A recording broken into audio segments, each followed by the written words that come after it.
ముందుగా అందరికీ సంక్రాంతి శుభాకాంక్షలు. నిజమే, లాస్ట్ సంవత్సరం ఇదే టైంకి మేము అందరూ పండుగ చేసుకుంటారేమో కానీ ఉద్యోగులు మాత్రం పండుగ చేసుకునే పరిస్థితి లేదు అని చెప్పాం. మరి ఇవాళ దాదాపు పండగ వాతావరణంలోకి ఉద్యోగులు కూడా అడుగు పెట్టారు. ఒక మాటలో చెప్పాలంటే మిగిలిన అన్ని సెక్టర్స్ గత 5 సంవత్సరాల్లో అనుభవించింది వేరు, ఉద్యోగ ఉపాధ్యాయ పెన్షనర్స్ మాకున్న ఇబ్బందులు వేరు. కారణం ఏంటంటే మేము ఏది ఎవరికి చెప్పుకోలేని పొజిషన్ లో గత 3 సంవత్సరాల నుంచి ఉన్నాం. మాకు సంబంధించిన ప్రతి ఐటమ్ ని పక్కన పెట్టినా, ప్రతి బకాయిని పక్కన పెట్టినా, మిగతా రంగాలతో చూస్తే వాళ్ళకి ప్రభుత్వం నుంచి రావాల్సిన బకాయిలు ఉన్నాయి.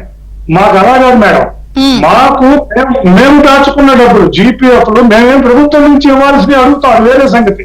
కానీ మేము ప్రభుత్వం దగ్గర డబ్బు జీపీఎఫ్ మా డబ్బు, గవర్నమెంట్ లైఫ్ ఇన్సూరెన్స్ మా డబ్బు, మెడికల్ రియంబర్స్మెంట్ లో వచ్చేది కూడా మా డబ్బే.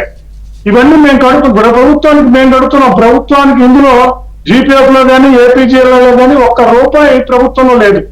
ప్రభుత్వానికి ₹1 ఖర్చు లేదు. మాదే కొన్ని వేల కోట్లు. ఇన్సూరెన్స్ చూస్తే మాది 16,000 కోట్లు ప్రభుత్వంలో ఉంది. జీపీఎఫ్ చూస్తే ఎన్ని వేల కోట్లు ఉంటుందో చెప్పమని అడుగుతున్నాం. ప్రభుత్వం 25,000 కోట్ల పైన మా జీపీఎఫ్ వాళ్ళ దగ్గర ఉంది. ఇప్పుడు మేము లోన్ పెట్టుకుంటే ఒక 500 కోట్లు, 600 కోట్లు, 700 కోట్లు లోన్ పెట్టుకుంటే లోన్ మా డబ్బుల్లో నుంచి మాకు లోన్ ఇవ్వని పరిస్థితి. మా మెడికల్ రియంబర్స్మెంట్ కి నెలకి ₹300, అంటే సంవత్సరానికి ₹250 కోట్ల మేము ప్రభుత్వానికి చెల్లిస్తున్నాం. అందులో నుంచి మా ఫీజులు చెల్లించాల్సిన 100 కోట్ల, 150 కోట్ల, 200 కోట్లు చెల్లించమంటే వాటిని కూడా చెల్లించలేని పరిస్థితి. ఇన్సూరెన్స్, మనిషి చనిపోయిన ఇన్సూరెన్స్, రిటైర్ అయిన ఇన్సూరెన్స్ రాని పరిస్థితి. విజయ చంద్రిక గారు గత 70 సంవత్సరాల్లో 35 సంవత్సరాల నుంచి సంఘాల్లో ఉన్నాం, ఎన్నో చూసాం. భారతదేశ వ్యాప్తంగా సంఘాలన్నీ చూస్తుంటాం.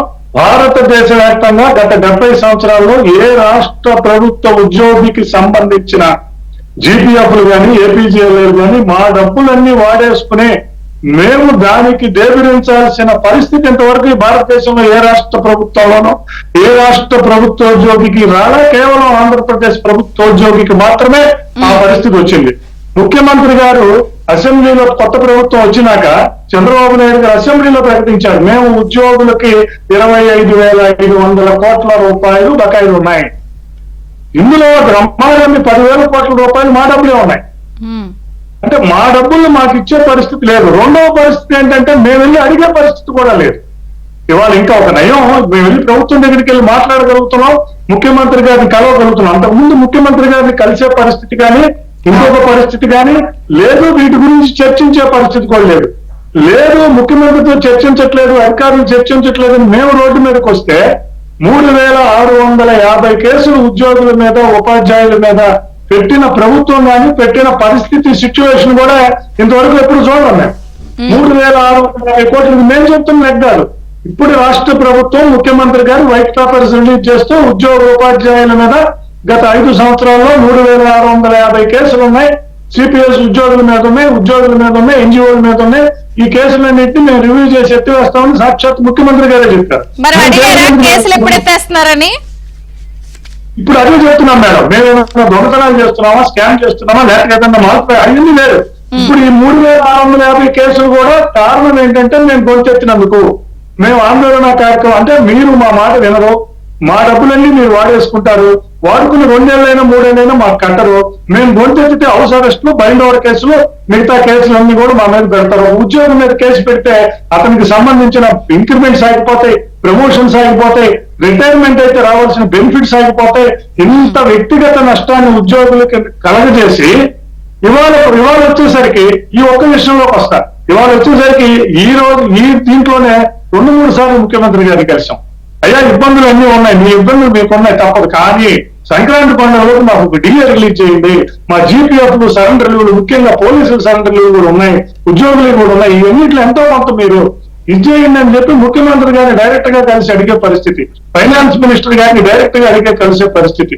వాళ్ళు కూడా వాళ్ళకున్న ఇబ్బందులన్నింటినీ, ఫైనాన్స్ మినిస్టర్ గారు కూడా వాళ్ళు ఏమేమి ఇబ్బందులు ఎదుర్కొంటున్నారో మేము 25,500 కోట్ల బకాయిలు పెట్టేశారు. ఇవన్నిటినీ కూడా మేము ఒకసారి 6 నెలల్లోనో 2 నెలల్లో 3 నెలల్లో చేయలేదు.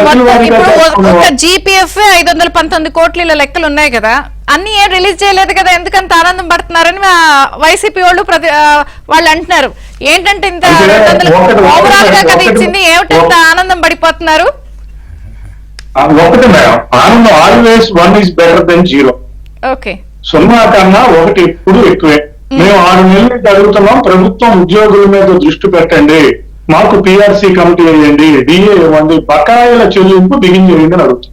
అంతేగాని ఈ బకాయిల చెల్లింపు 216 కోట్లు, 516 కోట్లు జీపీఎఫ్, 200 చిల్లర కోట్లు సరెండర్ లీవ్, మెడికల్ రియంబర్స్మెంట్ అయితే మా దగ్గర ఉన్నట్లు 5% పోద్ది, 10% పోద్ది. అంతకన్నా మా మిగతా 90% మా అంతా అలాగే ఉంది.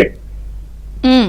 కానీ మేమేమంటున్నాం, బిగిన్ చేయండి అంటున్నాం. బిగిన్ చేయండి అని చెప్పి మేము ఏదైతే అడిగామో ప్రభుత్వం బిగిన్ చేసి 1300 కోట్ల రూపాయలు ఉద్యోగుల బకాయిలకు ఇచ్చింది. కానీ ఇప్పుడు కొంతమంది దొంగ అన్నట్టు బయటకు వచ్చి నువ్వు 25,500 కోట్ల రూపాయలు బకాయిలు పెట్టి మాట్లాడాలా, డిఏ ఎరియర్స్ 5 సంవత్సరాల నుంచి బకాయిలు ఉన్నాయి, దాని గురించి మాట్లాడాలా, పిఆర్సీ ఎరియర్స్ ని ఇంతవరకు ఇవ్వరా, రివర్స్ పిఆర్సీ ఇవ్వడం జరిగింది, 27% నుంచి 23% ఫిట్మెంట్ తగ్గించారు,